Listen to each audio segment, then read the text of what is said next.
Story 1. Today was one of those days that just tests your patience.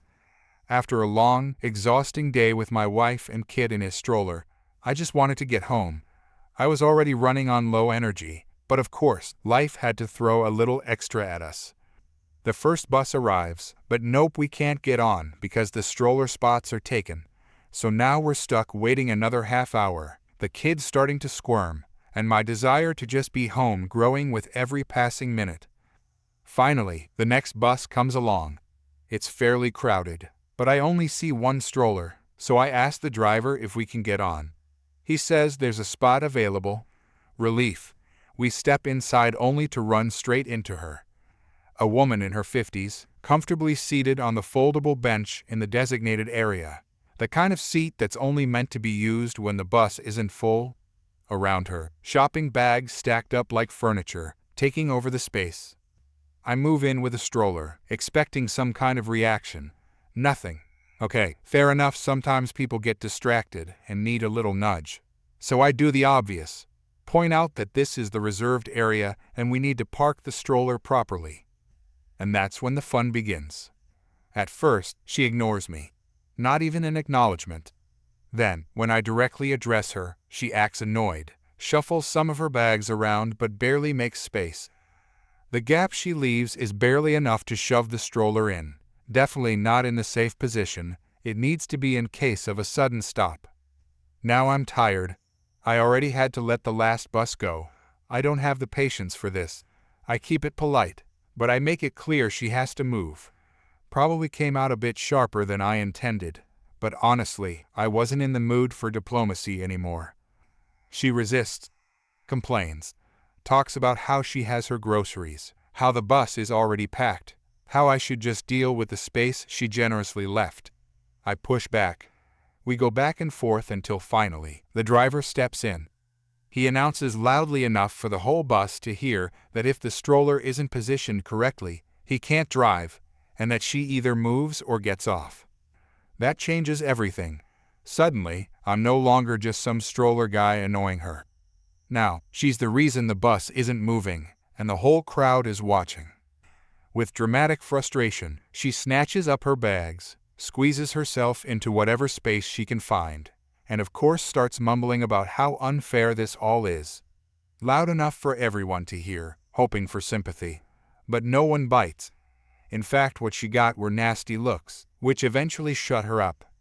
In the meanwhile, we settled the stroller properly, exhausted but ignoring her completely. Thankfully, our kid stayed calm almost through the whole thing.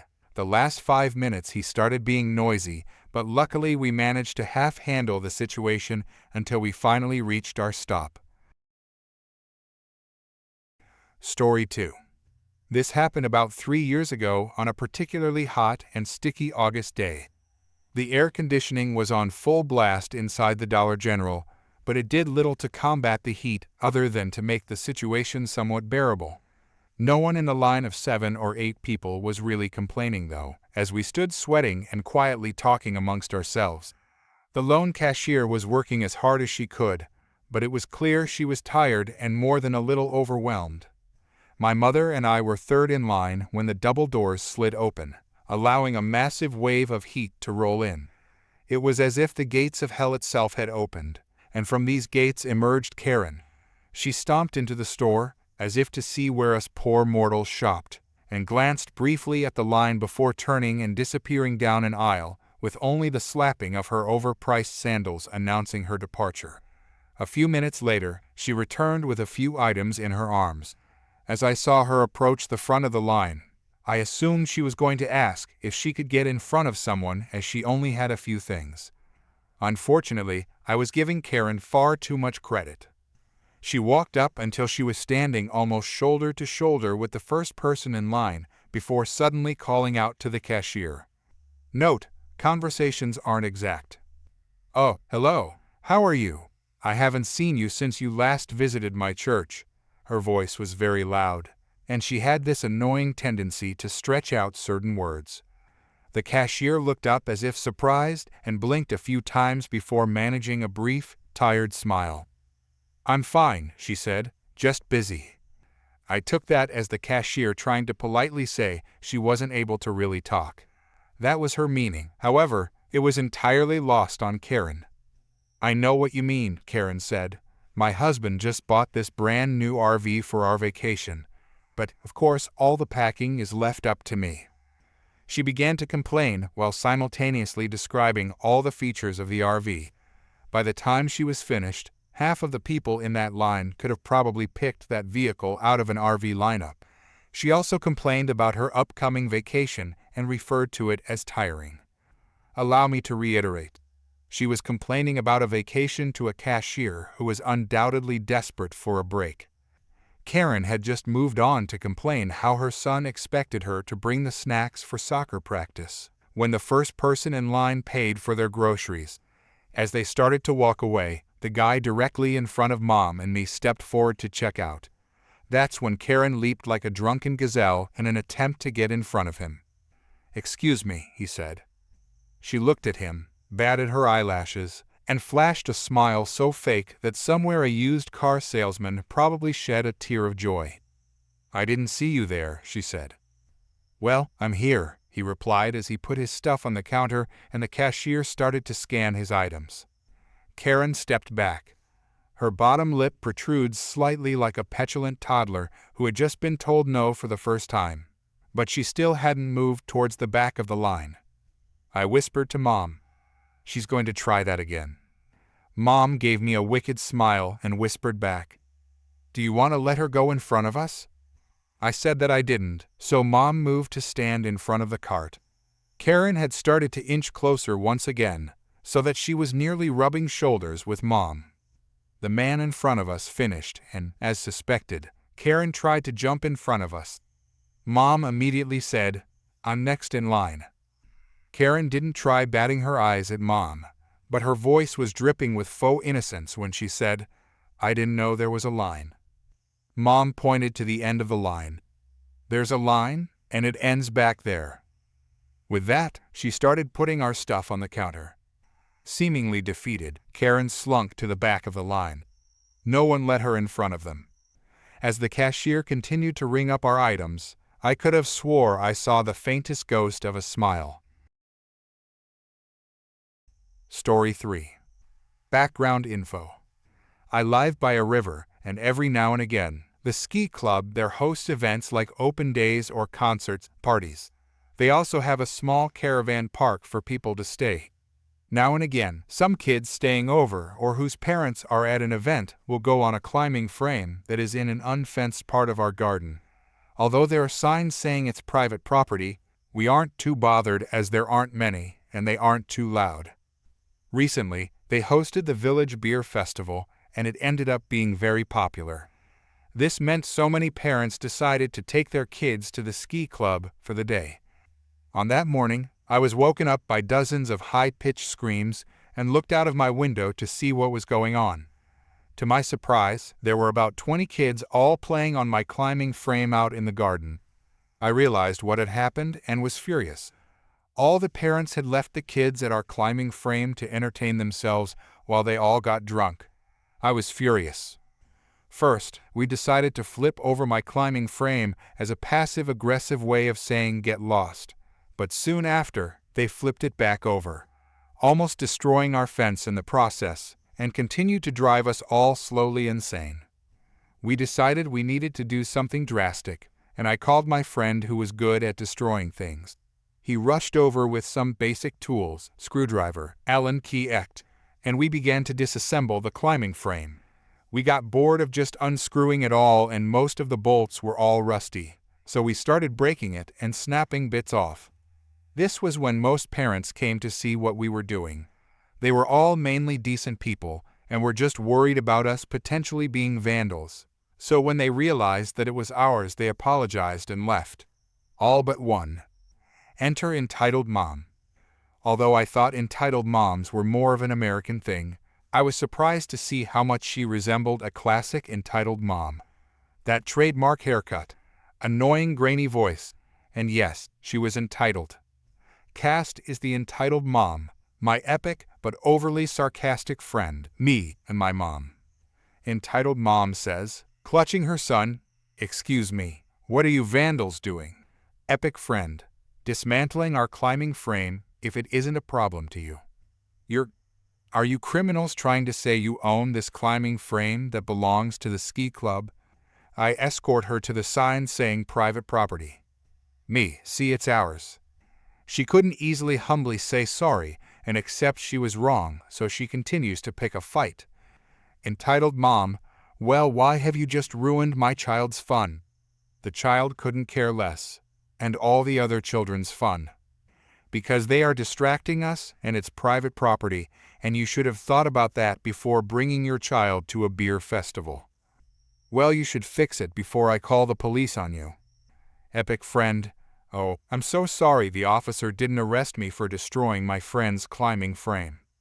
She is red with anger and begins screaming abuse at my friend about how he should respect her and not be an arrogant jerk.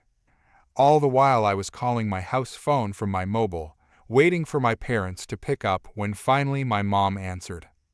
I loudly say, "Hi, Mom. Yeah, this kind lady is having a go at us for breaking our climbing frame and saying that I don't live here. Are you all right explaining? Thanks." She storms over to me and I put my phone on speaker. Entitled mom, listen here, ma'am. Your evil children are vandalizing a climbing frame and denying my child his right to. My mom, shut up you cow and look at this. Phone drops to the floor. The entitled mom looks at our house and absolutely shocked she sees my mom open the window and begin screaming at her to get lost and leave our garden and leave us alone before she comes down and hits her with a rake. Entitled mom's confidence drops and she strides away. Story 4.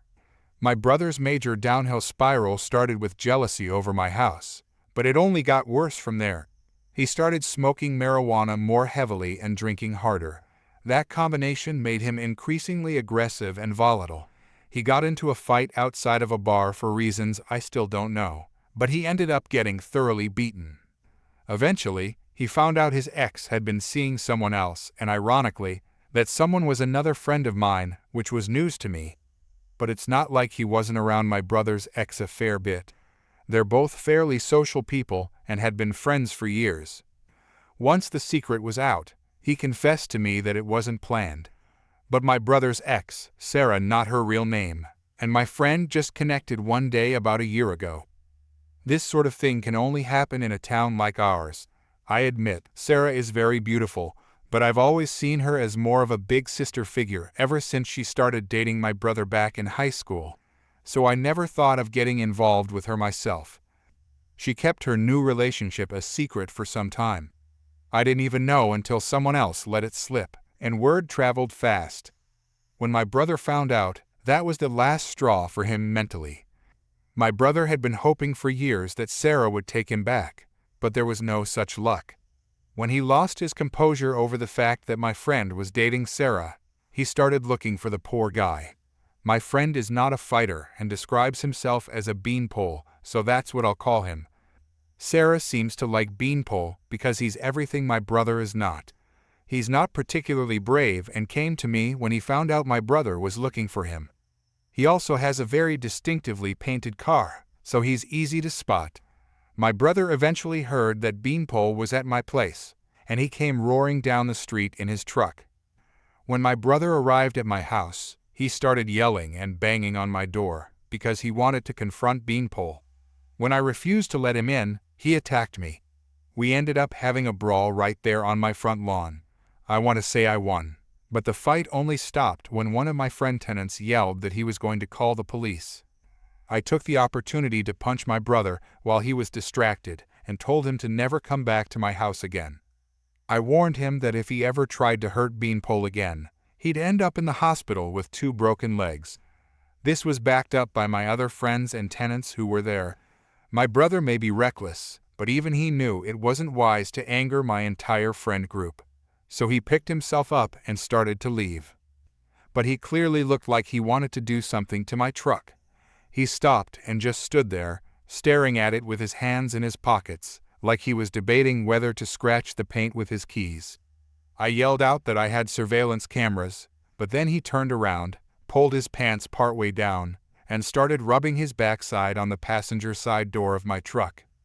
Then he let out a loud noise and joked that he may have had an accident, laughing uncontrollably as he ran off. I immediately got the hose to clean it. I'm just glad I hadn't left any windows open or doors unlocked, or he could have done far worse. The smell from what he did was pretty much what you'd expect. Everyone already knew that Sarah was never going to take him back. She had avoided dating for years because she knew my brother was so unhinged that he might do something like this. That's why she and her new boyfriend kept it a secret.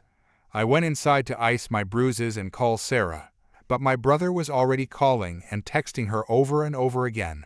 He wouldn't stop. He was begging her to break up with her boyfriend and take him back. He even said he wanted to marry her and move to the northwestern region of the United States. I'm not sure why he specified that part of the country. Maybe because we live in the southeast. But she flatly told him no, never again, not even if the impossible happened. He cried that it wasn't fair because she was his first love, she wasn't, and they have a daughter together. Then he started sending her flowers, love letters, and gifts. She returned them all. Eventually, she made an announcement online that she and Beanpole had been dating for some time and had recently made plans to move in together. That's when my brother truly lost control. The very next night, someone threw a rock through Sarah's bedroom window while she and her daughter were asleep. Thankfully, they weren't hurt, but they were both terrified. Sarah immediately called the police and then called me. She was certain my brother was the culprit, and frankly, I agreed. He didn't deny it either. The next morning, he posted something vague and ominous on social media that basically confirmed it was him without outright saying so. Something like, "You break my heart, I break your windows." He also added a winking emoji, which, I guess, was supposed to be a joke. That was the last straw for everyone involved. Sarah filed a restraining order. She also changed her number, blocked him on everything, and made plans to move even sooner than expected. Her boyfriend, Beanpole, didn't even want to call the police at first, but Sarah insisted. She'd put up with enough over the years. I confronted my brother about it, and he told me to mind my own business. He said I was taking the side of a beanpole trader who stole his woman. I reminded him that Sarah wasn't his property and never had been. She left him years ago because of how aggressive and unstable he was, and now he was proving everyone right. That conversation didn't end well. He stormed off and didn't talk to me again for weeks. In the meantime, Beanpole and Sarah moved in together. They got a small place on the other side of town, and I helped them set up a few security measures, motion lights, cameras, reinforced locks, the works. We all hoped that would be the end of it. But my brother wasn't done. About a month later, I found out he'd been fired from his job. He worked in construction and had started showing up drunk or high, and he'd gotten into a shouting match with a supervisor. I tried to reach out, tried to offer him help, told him maybe it was time to get clean and talk to a therapist, but he just lashed out at me again. He told me I was part of the problem, that I was just like everyone else choosing Sarah over him, that I'd betrayed him by being friends with Beanpole, that I was trying to steal his life. It hurt to hear, but I knew none of it was rational. My brother was spiraling, and he didn't want to admit it. Then came the worst incident yet. Late one night, I got a call from Sarah. She was in tears, panicked. Someone had broken into their home while she and Beanpole were out. Nothing was stolen, but the place was trashed, furniture overturned, dishes shattered, even some of her clothes slashed. There was also spray paint on the wall that said, "You'll regret this." It didn't take a detective to figure out who had done it. The police launched an investigation, but there wasn't enough evidence to press charges at that time. The cameras outside had been disabled, someone had cut the wires. After that, Sarah and Beanpole decided to move out of state entirely. They didn't tell anyone where they were going at first, not even me. Just packed up and left, hoping for peace. My brother didn't take that well, either. When he found out they were gone, he sent me a long, rambling message about how everyone had abandoned him, that the world was against him, that he didn't care anymore. That's when I knew things had reached a breaking point. After Sarah and Beanpole moved out of state, things went quiet for a while. My brother didn't know where they'd gone, and I wasn't going to tell him. He called me a few more times, each call angrier than the last. At first, he begged for help finding them, then demanded it, and eventually started threatening me too. I stopped answering. I wasn't going to enable his behavior anymore. I blocked his number and warned the rest of the family to do the same. Most of them already had. By that point, even our parents had distanced themselves from him. They loved him, sure, but they weren't blind to what he'd become. And then, silence.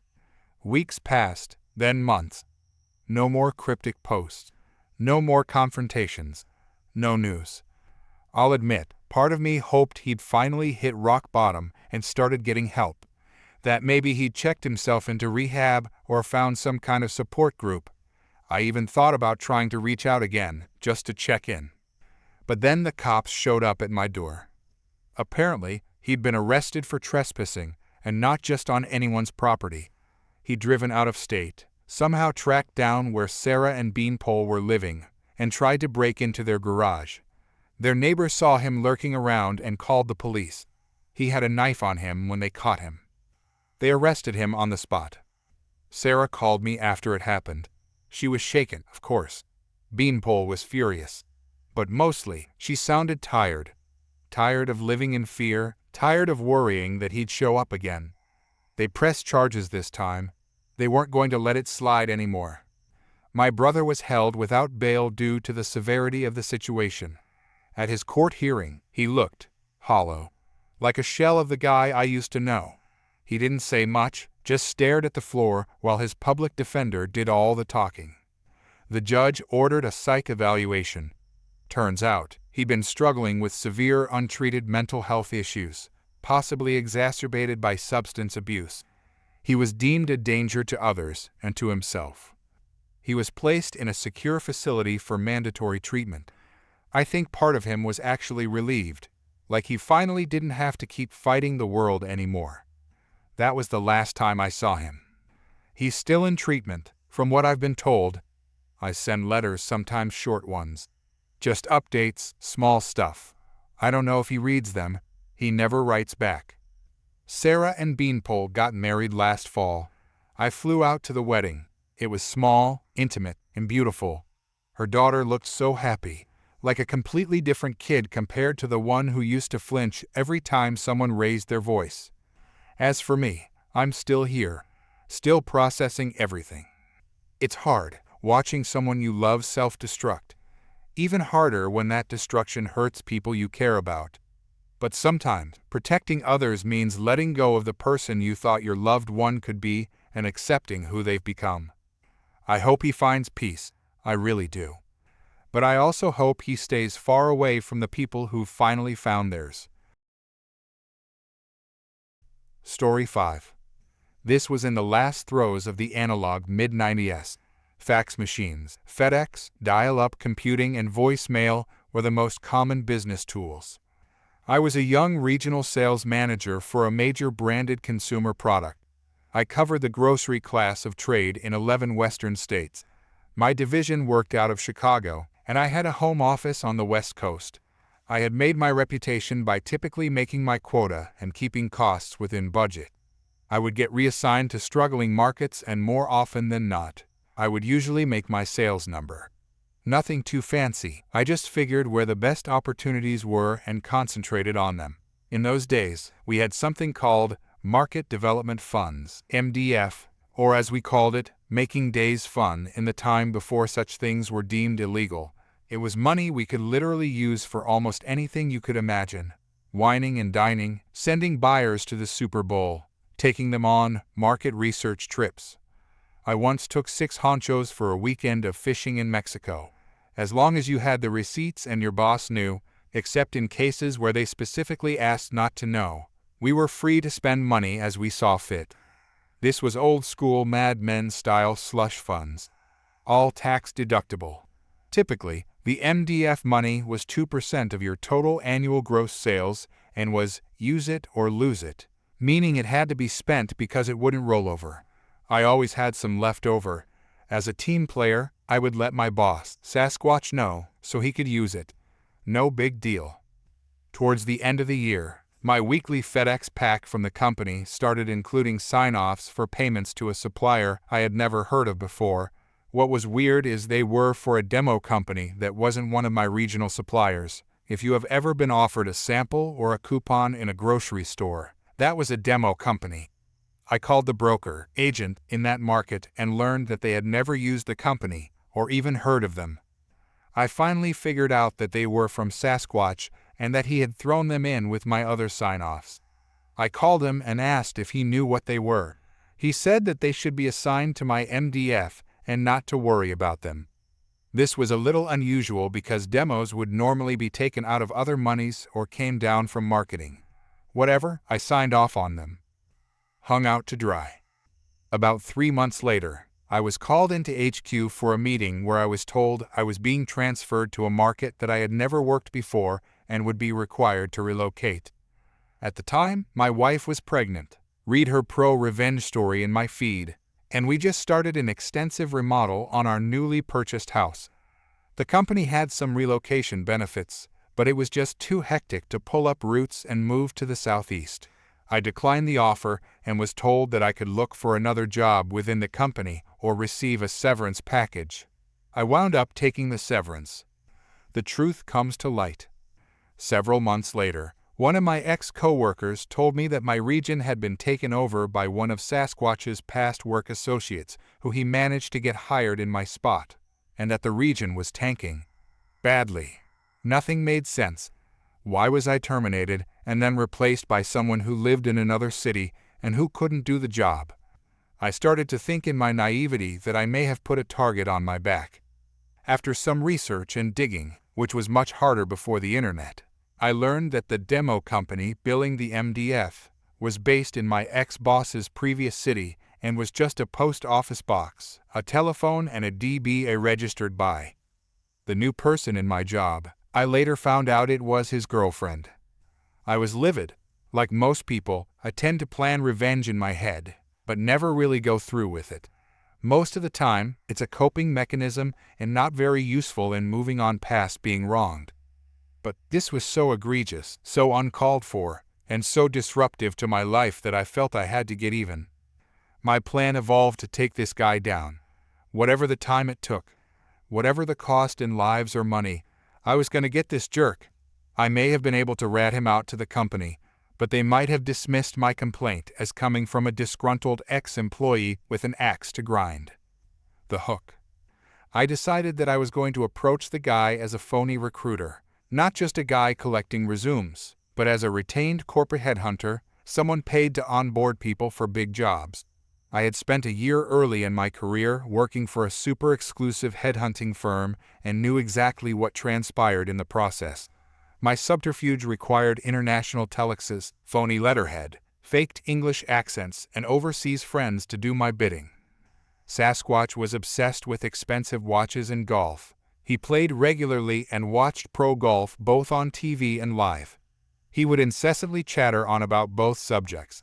To bait him, I arranged for him to be approached for an executive position with a major Swiss watch company for a position tied to pro golf and other swanky sports, sponsorships, and included a shopping list of benefits and perquisites. The job would require hobnobbing with major sports organizers, flying around the world, first class, natch, and basically spending money. It was a job he could only dream of. The setup. In the slow and methodical long con, I strung him along until the time was right to close with an offer. The only catch was that he had to report to Switzerland for final offer and onboarding. I deliberately scheduled it for the week of the old jobs division meetings and reporting. They were mandatory and impossible to miss without raising red flags. Sasquatch was worried that his absence would be impossible to cover, especially if he was out of the country. The headhunting firm said they could move the appointment up a few days so that he would be able to attend his meeting, but that he would need to purchase an unrestricted business class seat and make his own hotel reservations. Save your receipts, and the watch company will reimburse you, he was told. Sasquatch showed up to his swanky hotel suite, using his own credit card for the money room, and promptly received a note from the watch company that his appointment had to be rescheduled for the following Monday because of a major corporate crisis. Sasquatch called the phony recruiter in a panic about missing the corporate meetings back in the States. It was agreed that he would call in sick and that whatever happened with the old job, he was heading to much greener fairways. Enjoy your weekend in Europe. By Monday, you'll be in your dream job. The sting. While Sasquatch was cooling his jets in Europe, I nonchalantly called his boss, the president of the division, and casually asked for a reference on Sasquatch's work ethic and dates of employment. You'd be surprised how often this mistake happens. The president, to his credit, didn't tip his hand or act very surprised by the call, but like a good corporate wonk, he referred me to human resources. I let it slip that he was in Europe finalizing his new job and that he'd already given the company notice. My bad. Bloody aftermath and how the revenge overstepped its original mission. Eventually, I was able to put together the aftermath from old coworkers and other people in the trade, who did not know I was the revenge ninja. When Monday came and went, Sasquatch must have been apoplectic. This is to be assumed since we had cut all communications to let him twist in the wind, because we received at least 20 calls to the exchange and multiple faxes. Sasquatch hung around the hotel for a day or two, and then finally decided to leave for home. I assume at some point he may have contacted the watch company, but I never confirmed it. When he finally got home, he found his office had been packed up and left with his wife. An HR person met him off-site to give him his severance and retrieve the car and other company property. I heard his wife left him sometime later and his girlfriend was fired for theft. I figure he spent at least $10,000 on travel and hotel. Epilogue. I wish I could say I tipped my hand and told Sasquatch that I was the author of his demise, but it really served no purpose and in theory may have exposed me to some retribution of my own. By my moral lodestar, I got even with a thief who was content to steal and take my livelihood. That was plenty. Story 6. So about 10 months ago, a guy goes down outside a strip mall store, has a medical alert bracelet on about a heart condition. Paramedics get called, which arrive quickly. Thanks first responders. They showed up in a 4-door pickup with a bed shell, all fire engine red, flashing lights, sirens, fire department and paramedics all over the truck.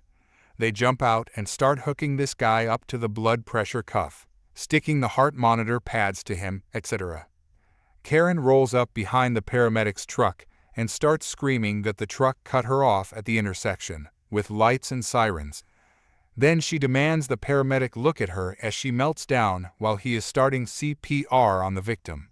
The paramedic is ignoring her entirely, but has to get something from the truck. She blocks his way and gets moved aside. As he goes to the truck, this is where Karen pulls out pepper spray, hoses the standing paramedic directly in the face. But she's not done. She sprays the second paramedic on the ground, and just for the trifecta, hoses down the heart attack victim screaming he is too young to have a heart attack. I took it as my quit to remove her pepper spray and hold on to her with others until police arrive. Still others are trying to help with CPR, while some try to wash out the eyes of the paramedics. Police arrive. Karen goes immediately into handcuffs, and then attempts to bite and kick police, which results in getting hogtied and her shirt pulled over her face, at which time she starts screaming rape. And the kicker, when police arrest her, she starts with, "Do you know who I am?" Results are 2 counts of aggravated assault with weapon on paramedics, 2 counts of assault on police, 1 count of aggravated assault with weapon on the heart attack victim, which survived, resisting arrest with violence. She also is being sued by the heart attack victim for $10 million, which she apparently has. Her criminal trial is coming up. I bought a new suit for it, and I will be there with bells on. Since the entire event is on video from 2 cameras, and who knows how many cell phones, it will be interesting to see what her high-powered legal team is going to cook up. She is facing a possible 65 years. As a side note, Her husband is a bank vice president and refused to make her bail. It took her 13 days to get her family to bail her out.